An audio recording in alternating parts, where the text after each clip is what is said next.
Kristo bavandimwe, uyu munsi turi ku itariki 11 z'ukwezi kwa kane 2021. Uyu munsi ni umunsi mukuru w'impuhwe z'Imana. Nk'uko mubimenyereye rero, mbagezaho ibaruwa y'ingoro ya Yezu Nyirimpuhwe mu Ruhango. Uyu munsi rero ndifuza ko twagendana, twabana kandi ikagira ikidusigira, kuko ni ibaruwa ifite ubutumwa bw'ingenzi kandi bwo kuzirikanaho nk'umukristo. Mucyo rero tubane maze tugendane. Nkoramutima ya Yezu Nyirimpuhwe, gira umunsi mukuru mwiza w'impuhwe z'Imana.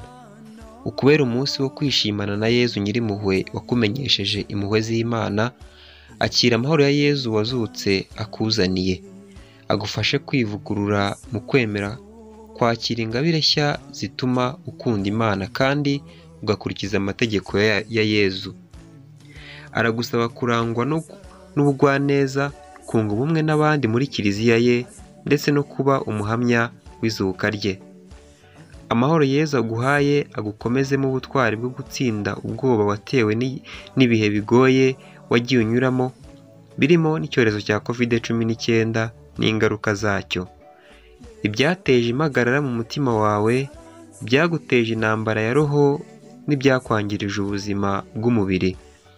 Yezu arashaka guhindura indoro yawe ngo ibe nshya, umurikiwe n'ukwemera. Reka gutwarwa n'ibyo ubonesha amaso gusa, kwiringira ibikorwa by'ibitangaza by'ibiganza byawe mu nyota ufite yo gushaka kubona Yezu. Birakwiye kutagarukira kumushakaho ibitangaza n'ibimenyetso gusa, ahubwo fata icyemezo cyo kwizirikaho no kwizera ububasha bwe.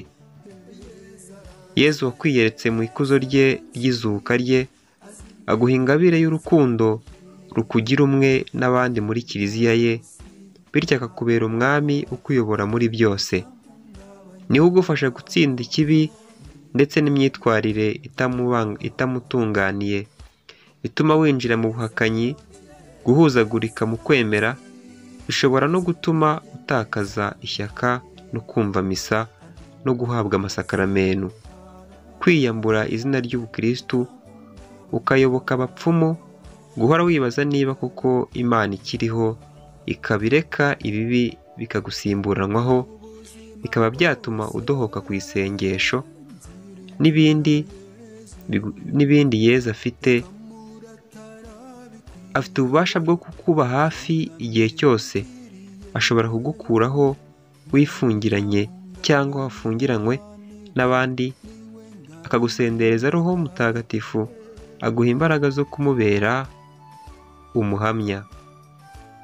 Intwaro ufite yo guhangana n'ibikugerageza ni uguhorana ukwemera gushinze imizi muri Kristo. Isezerano wagiranye n'Imana muri batisimu wahawe ryakugize ikiremwa gishya, riguha kubyarwa n'Imana ubikesheje Roho wayo. Igihe wagize intege nke ugatangira kurangwa n'ibikorwa bikujyana kure y'Imana, jya wihutira gusanga Imana ikungahaye ku mpuhwe, ihora igutegereje mu isakaramento rya penetensiya. Usukurwe nayo, ukomeze inzira yo gutunganira Imana. Gira umwanya wo kuzirikana ibyanditswe bitagatifu, wakirana ukwemera ukuri kw'ijambo Nyagasani akugejejeho, rikubera umuyoboro uguhuza n'Imana. Kumva no kwakira no gukurikiza ijambo ry'Imana bigutere kungana Yezu igihe cyose no kuzinjira mu ikuzo rye. Roho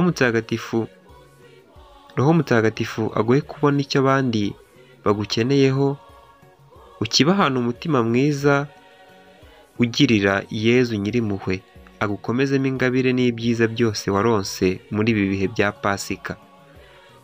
Uhora urangwa n'ubugwaneza, utsinde isi kandi ushishikazwe no kuba intumwa ya Yezu Nyirimpuhwe mu bihe bya none. uyu munsi mukuru ukomoka ku mpuhwe zanjye nyirizina kandi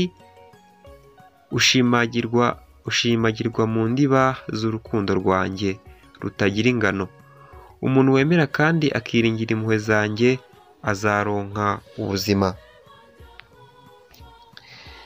Ngiyi inkuru, ngiyi ibaruwa y'ingoro ya Yezu Nyirimpuhwe mu Ruhango. Muvandimwe, ndagusaba kongera kuyinyuzamo amaso maze ikagira ikigusigira wowe mukristo nyawe. Nitwa Jean Claude, mbifurije ibihe byiza.